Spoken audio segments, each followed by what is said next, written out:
اے طائر لاہوتی اس رزق سے موت اچھی جس رزق سے آتی ہو پرواز میں کوتاہی، پھر کے گلی گلی تباہ ٹھوکریں سب کی کھائی کیوں، دل کو جو عقل دے خدا تیری گلی سے جائے کیوں، جان ہے عشق مصطفیٰ روز فزوں کرے خدا، جس کو ہو درد کا مزہ ناز دوا اٹھائے کیوں۔ بڑی خوشی اور مسرت کے ساتھ ٹھنڈیوں کی ان راتوں میں سرا کا یہ میدان اپنے عشق کے تمام محبتوں کے امتحان دینے کے لیے حاضر آیا ہے، مگر میں آپ سب کے سامنے تھوڑا سا ہٹ کر کے یہ ضرور کہنا چاہوں گا، جتنا لوگ مجھے بلانے کے لیے اتساہت نظر آتے ہیں، ہر علاقے میں پروگرام چاہیے، تاریخ چاہیے، تو یہاں سے میں ایک اعلان کر دیتا ہوں، بہت زیادہ شوق رکھتے ہیں مجھے سننے کا تو پھر جھیلنے کا بھی شوق رکھو۔ وجہ یہ ہے کہ ہماری عادت کسی کے تلوے چاٹنے کی نہیں ہے، ہماری عادت لوگوں کی چاپلوسی کرنے کی نہیں ہے۔ اگر آپ یہ سمجھیں گے کہ آپ کی باتیں میری زبان سے نکلیں گی تو یہ خام خیالی ہے۔ اللہ تبارک و تعالیٰ نے قرآن عظیم میں ارشاد فرمایا، علم والوں سے اللہ نے یہ وعدہ لیا ہے کہ وہ حق بات کریں گے۔ لَتُبَيِّنُنَّهُ لِلنَّاسِ وَلَا تَكْتُمُونَهُ، لوگوں سے باتیں چھپائیں گے نہیں، جو حق بات ہوگی وہ بیان کریں گے۔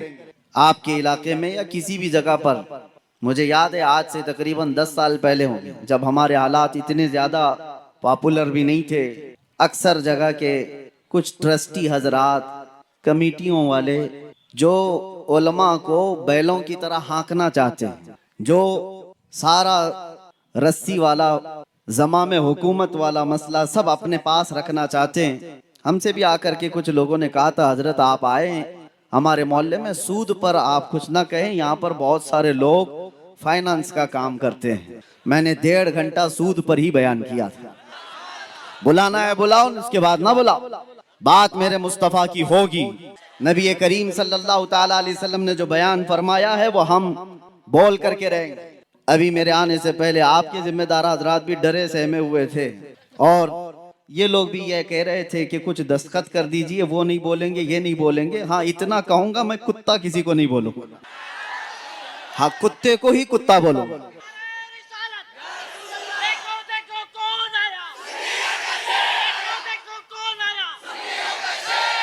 ارے میاں ڈر اسی بات سے لگتا ہے، اس بات سے ڈر لگتا ہے، اگر کتا بہت ہی برا ہوتا تو بڑے لوگ آج پالتے کیوں اس کو؟ مرسیڈیز میں بیٹھ کے جاتا ہے، آڈی میں بیٹھ کے گھومتا ہے، اتنا ہی برا ہے تو وہ ٹامی کیوں بنا ہوا ہے؟ ہاں پھر بھی میں سرا والوں سے کہتا ہوں، آپ کے یہاں سے میں کتا کسی کو نہیں کہوں گا، لیکن جو کتا ہوگا اس کو کتا کہوں گا۔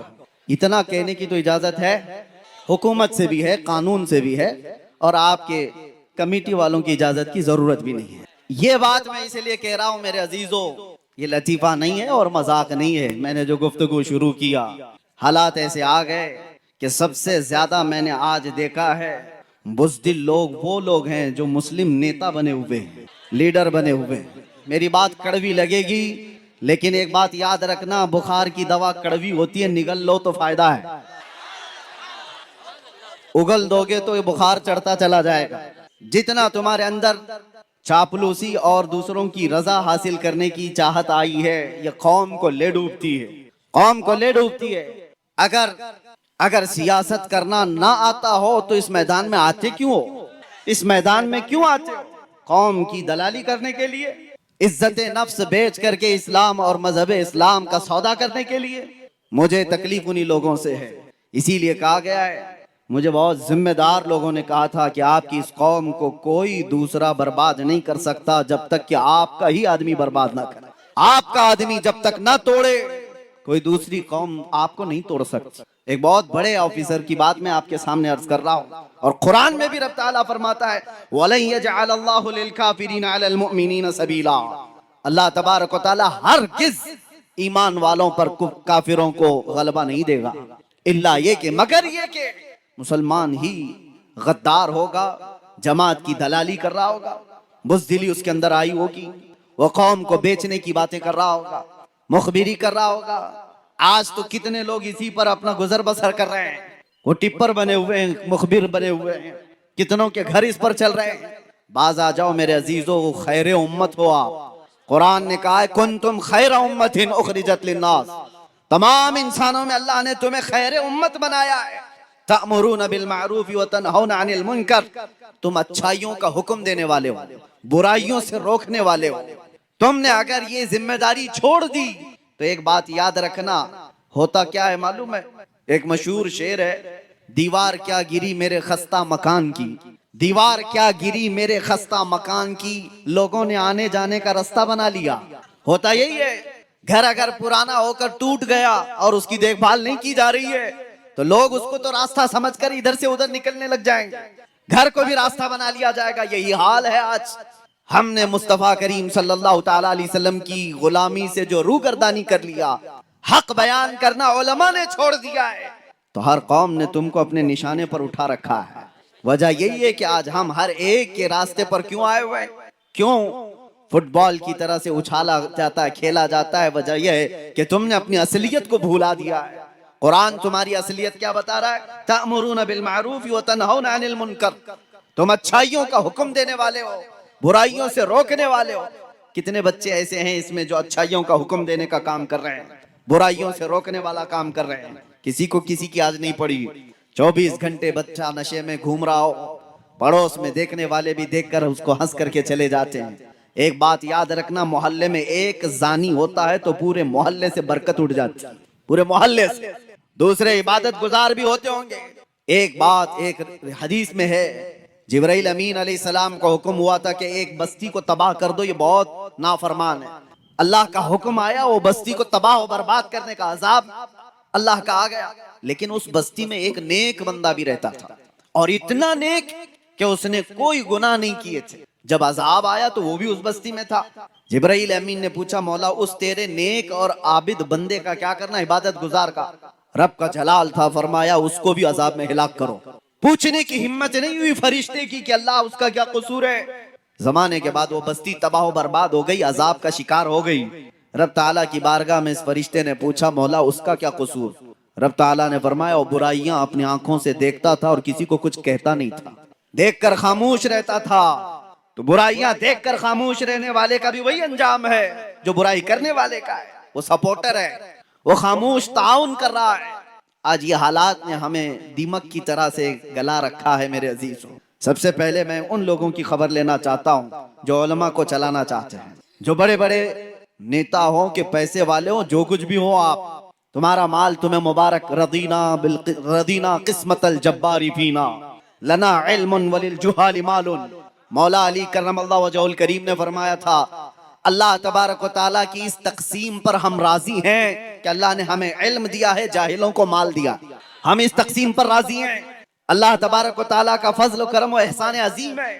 لیکن مالداروں سے، کمیٹی والوں سے، ذمہ داروں سے، میں ہر جگہ کے علاقے والوں سے، ظاہر سی بات ہے ہماری بات پھیلتی ہے، سب سے کہتا ہوں ہوش کے ناخن لو. آپ کو ذمہ دار علماء کی گردن پر بیٹھنے کے لیے نہیں بنایا گیا. علماء کی گردن پر بیٹھ کر ان کی زبانوں پر اپنے الفاظ ڈالنے کے لیے نہیں بنایا گیا ہے کہ مولانا ایسا بولو، مولانا ویسا بولو، مولانا ایسا بولو، مولانا ویسا بولو، اور ان کے بارے میں کچھ نہ بولو. اور جو مولانا ایسا کرتا ہے، امام غزالی فرماتے ہیں وہ اس مکھی سے زیادہ غلیظ ہے جو پخانے پہ بیٹھتی ہے. وجہ یہ ہے کہ یہ علم بیچ رہا ہے اور اپنا دین بیچ رہا ہے. مال کی وجہ سے، مالداروں کے رعب سے دونوں عذاب میں گرفتار ہوں گے. مال والے جتنے بھی منصب والے ہیں، آپ خلیفہ ہارون رشید سے زیادہ بڑھ کر کے تو نہیں ہوں گے. ہارون رشید اس خلیفہ کا نام ہے جس نے ایک زمانہ ایسی خلافت کی ہے کہ بڑی بڑی حکومتیں اس سے تھر تھراتی تھیں. مال دولت کے خزانے بے حساب تھے. اپنے بیٹوں کو، امین اور مامون دو بیٹے تھے، جس استاد کے پاس پڑھنے کے لیے رکھا تھا وقت کا بادشاہ امام خلیل کوفی، وہ پڑھاتے تھے بچوں کو، بادشاہ کے بیٹے کو پڑھا کر چلے جاتے تھے. ایک دن بادشاہ نے دیکھا دور سے، وہ وضو کر رہے تھے اور بادشاہ کا بیٹا پانی لے کر کے استاد کو وضو کے لیے مدد کر رہا تھا. ظاہر سے بات ہے ایک بادشاہ کا بیٹا ایک مولوی کو وضو کرا رہا ہے، بہت بڑے بادشاہ کا بیٹا. تھوڑی دیر کے بعد اپنے بیٹے کو بلایا. جب استاد چلے گئے ایک تھپڑ مارا اپنے بیٹے کو. کہا کیا کر رہا تھا؟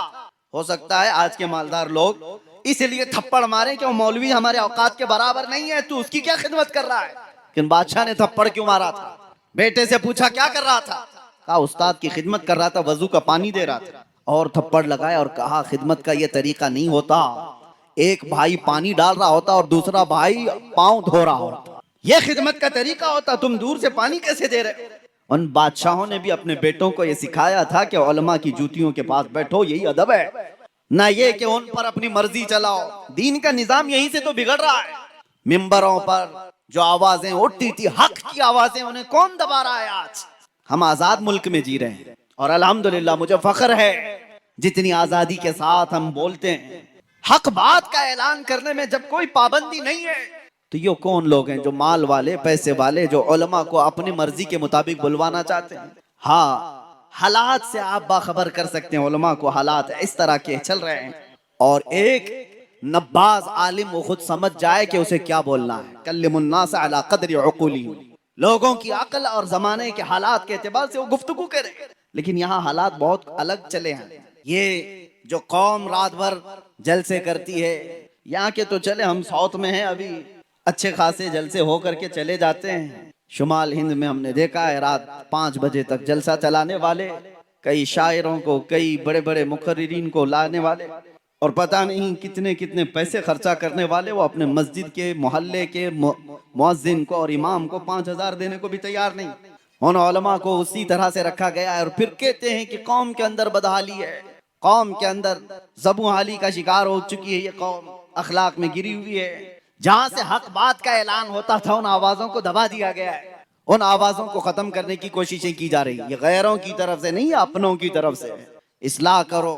اور ایک بات میں آپ کو بتا دوں، بزرگوں نے فرمایا ہے کہ مال کی چربی جب کسی کو چڑھتی ہے تو سب سے پہلے وہ دین کا مذاق اڑانے لگ جاتا ہے، اور وہی فرعون کے ساتھ قیامت کے دن اٹھایا بھی جائے۔ مال آنے کے بعد بہت بڑا امتحان ہے، حقیر مت سمجھو علماء کو یا دین کی بات کرنے والوں کو۔